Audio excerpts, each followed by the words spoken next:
அன்பான கிறிஸ்துவ சொந்தங்களுக்கு வணக்கம். படைப்பு முதல் கிறிஸ்து வரை அப்படிங்கிற அந்த பாடத்தில் இன்றைக்கி நம்ம பார்க்க போகிறது என்ன அப்படின்னா, ஆபிரகாமுடைய விசுவாசத்திற்கான பரீட்சை. அதை சார்ந்த ஒரு சில முக்கியமான விஷயங்களை நாம் இன்றைக்கு கற்றுக்கொள்ளலாம். நம்ம வேதாகமத்தில் ஆதியாகமம் 15வது அதிகாரம் 6வது வசனத்தில் நம்ம பார்க்குறோம், ஆபிரகாம் தேவனை விசுவாசித்தான், தேவன் அதை அவனுக்கு நீதியாக எண்ணினார் அப்படின்னு சொல்லி நம்ம பார்க்குறோம். அது அவனுக்கு நீதியாக எண்ணப்பட்டது. முதலாக விசுவாசத்தினால் வரும் நீதி அப்படிங்கிற ஒரு விஷயம் அந்த வசனத்தில் தான் மிக தெளிவாக சொல்லப்படுகிறது. அது மட்டும் இல்லாமல் வேதாகமத்தின் பல இடங்களிலேயும் எப்படி விசுவாசத்தின் மூலமாக நாம் நீதிமான் ஆக்கப்படுகிறோம் என்பது குறிப்பிடப்படுகிறது. அப்படி குறிப்பிடப்படும் போதெல்லாம் இந்த பகுதி சுட்டி காட்டப்படுறதை நம்ம பார்க்குறோம். இந்த இடத்துல ஆண்டவர் ஆபிரகாமை அழைத்தார். ஆண்டவர் ஆபிரகாமுக்கு தான் யார் என்பதை அவர் வெளிக்காட்டினார். ஆண்டவர் ஆபிரகாமுக்கு வாக்குத்தத்தம் கொடுத்தார்.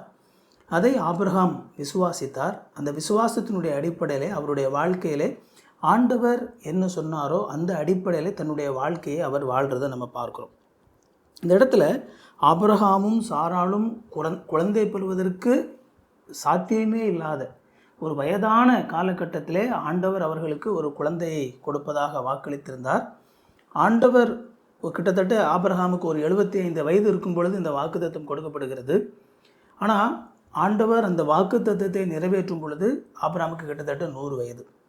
25 வருடங்கள் ஆபிரகாமும் சாராளும் அந்த வாக்குத்தத்தத்தை நம்பி, கடவுள் சொன்னதை நம்பி அவங்க தங்களுடைய வாழ்க்கையில் பயணிக்கிறத நம்ம பார்க்குறோம்.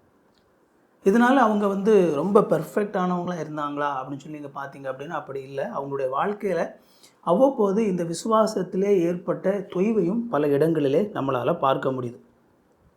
ஆண்டவர் தாம் சொன்னபடியே அவர்களுக்கு ஒரு மகனை கொடுத்தார்.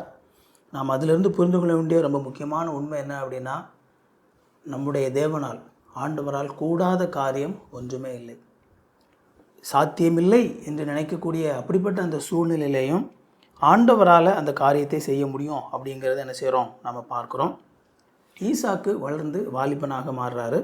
ஆபிரகாமும் சாராளும் எந்த அளவுக்கு அந்த ஈசாக்கை அதிகமாக நேசித்திருப்பாங்க அப்படின்னு சொல்லி நாம் சொல்ல வேண்டிய அவசியம் இல்லை. ஏன்னா வயது முதிர்ந்த காலத்திலே ஒரு பிறந்த ஒரு மகன், அது மட்டும் இல்லாமல் ஒரே ஒரு மகன், அவங்க மிகவும் அவங்கள நேசித்திருப்பாங்க.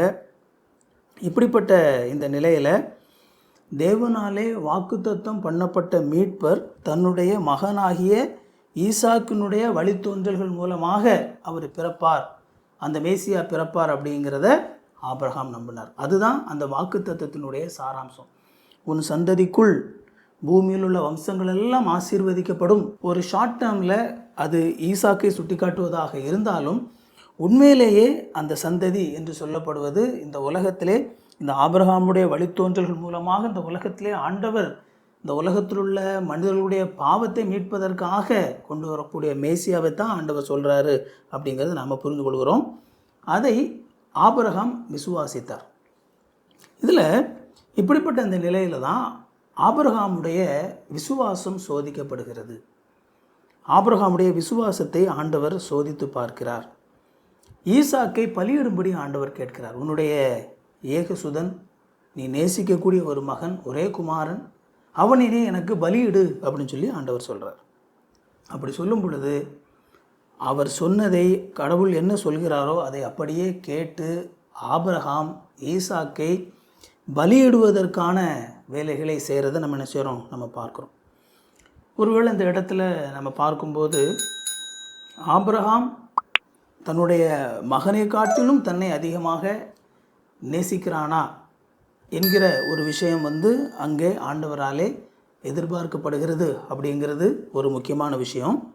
ஆனால் அதே நேரத்தில் அந்த எதிர்பார்ப்புக்கு பின்னால் இருக்கக்கூடிய ஒரு உண்மை என்ன அப்படின்னா, அங்கே ஆபிரகாமுடைய விசுவாசம் சோதிக்கப்படுகிறது.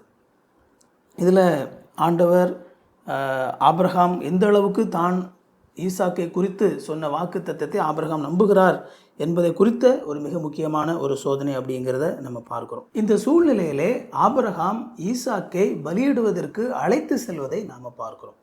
அப்படி அழைத்து சொல்லும்போது அவர்கள் பேசிக்கொள்வதெல்லாம் நம்ம பார்க்குறோம்.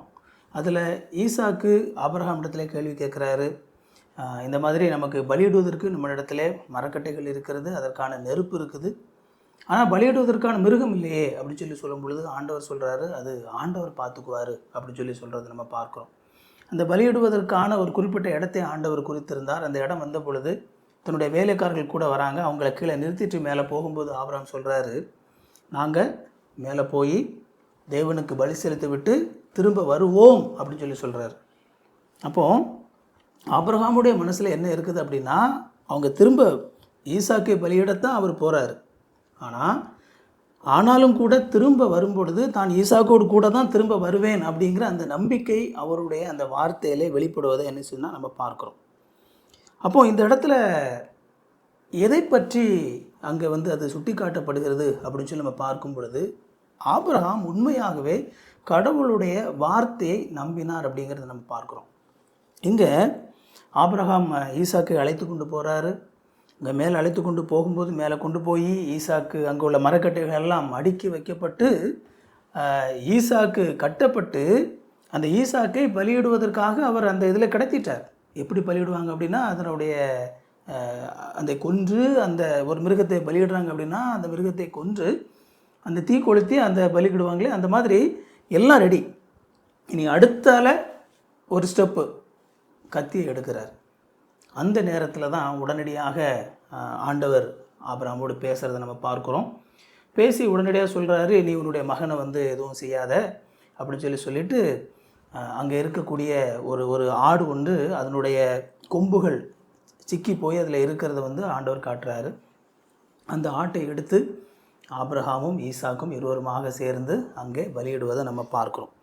இந்த இடத்துல நாம் மிக அதிகமாக அதில் கவனிக்கக்கூடிய ஒரு உண்மை என்ன அப்படின்னு சொல்லி இங்கே பார்த்தீங்க அப்படின்னா, ஆபிரகாம் தேவனை அறிந்திருந்தார்.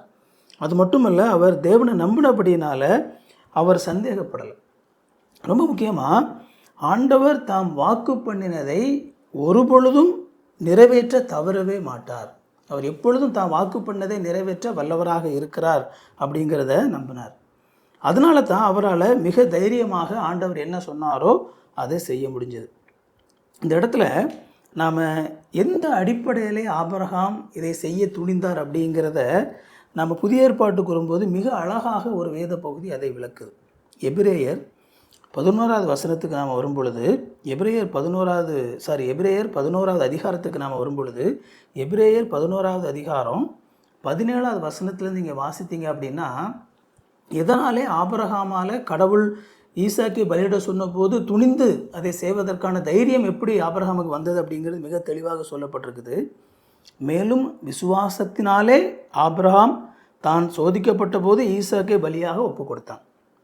ஈசாக்கினிடத்தில் உன் சந்ததி விளங்கும் என்று அவனோட சொல்லப்பட்டிருந்ததே, இப்படிப்பட்ட வாக்குத்தத்தங்களை பெற்றவன் மரித்தோரிலிருந்தும் எழுப்ப தேவன் வல்லவராய் இருக்கிறார் என்று எண்ணி தனக்கு ஒரே பேரானவனையே பலியாக ஒப்பு கொடுத்தான். மரித்தோரிலிருந்து அவனை பாவனையாக திரும்பவும் பெற்றுக்கொண்டான் அப்படின்னு சொல்லி பார்க்குறோம். இப்போ பாருங்கள், ஆண்டவர் ஈசாக்கின் மூலமாக ஒன்றை செய்வதாக வாக்குத்தத்தம் கொடுத்திருக்கிறார். இங்கே ஆபிரகாமுடைய நம்பிக்கை என்ன? ஆண்டவர் ஒரு பொழுதும் கொடுத்த அந்த வாக்குத்தத்தத்திலிருந்து மாறவே மாட்டார், கண்டிப்பாகவே அதை செய்வார். இப்போ திடீர்னு ஆண்டவர் என்ன சொல்கிறாரு? உன்னுடைய மகன் எனக்கு பலியிடு அப்படின்னு சொல்லி சொல்கிறாரு. ஆபிரகாம் என்ன நம்பினார்? நான் கொண்டு போய் என்னுடைய மகனையே நான் பலியாக கொடுத்து விட்டாலும் சரி, அதாவது ஈசாக்கே அவர் பலி கொடுத்துட்டாலும் அவர் என்ன நம்புகிறாராம்? தன்னுடைய இப்படிப்பட்ட வாக்குத்தத்தங்களை பெற்றவன் மரித்தோரிலிருந்தும் எழுப்ப தேவன் வல்லவராக இருக்கிறார் என்று எண்ணணும்.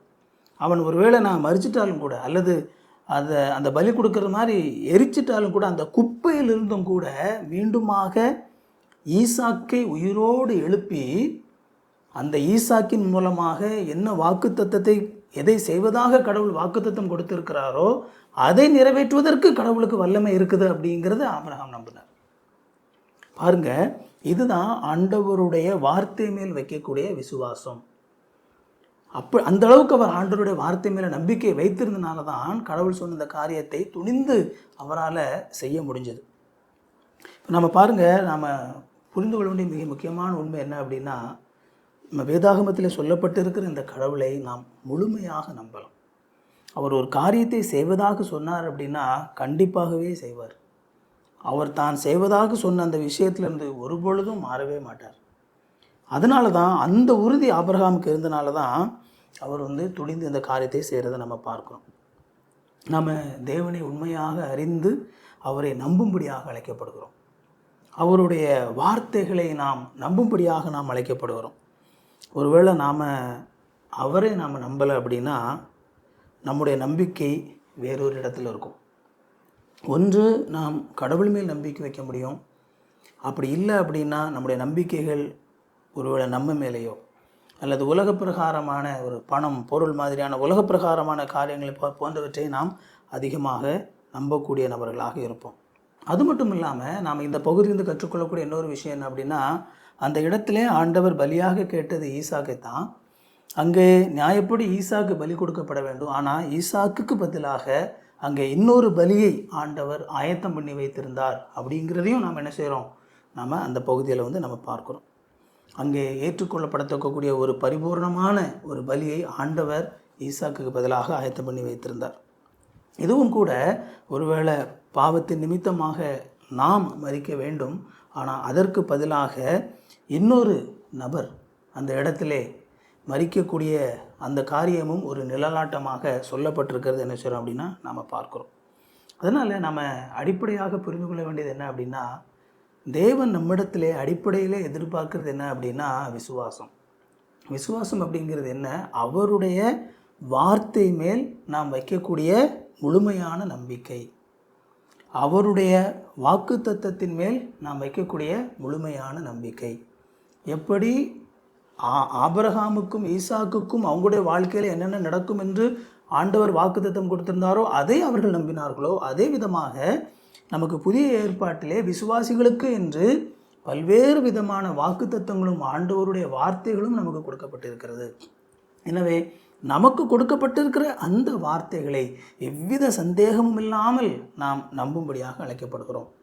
அப்படி நாம் நம்பும்போது அந்த நம்பிக்கை உண்மையான நம்பிக்கையாக இருக்குமானால், நம்முடைய விசுவாசம் என்பது சரியான ஒரு விசுவாசமாக இருக்குமானால், அது நம்முடைய வாழ்க்கையிலே செயலாக வெளிவரும் அப்படிங்கிறத நாம் பார்க்குறோம். ஒரு உண்மையான விசுவாசம் என்பது கண்டிப்பாகவே நம்முடைய வாழ்க்கையிலே அது சரியான ஒரு செயல்பாடாக வெளிவர வேண்டும். ஏன்னா ஆபிரகாமுடைய வாழ்க்கையிலே அது வெளிவந்தது. அந்த நம்பிக்கை அவருடைய வாழ்க்கையிலே செயல்பாடாக வெளிப்பட்டது. அது மிக மிக முக்கியமானது. அதையும் நாம் ஒரு பொழுதும் மறந்து போகக்கூடாது. கடைசியாக நாம் எப்போதும் நம்ம இந்த பாடத்தில் பார்க்குறதான், ஆண்டவர் தாம் நம்புகிற எவரையும் அவர் ஏமாற்றுவதே கிடையாது. தம்மை உண்மையாய் நம்புகிறவர்களை கடவுள் கடைசி வரைக்கும் காப்பாற்ற வல்லவராக இருக்கிறார் என்பதையும் நாம் மறந்து போகக்கூடாது.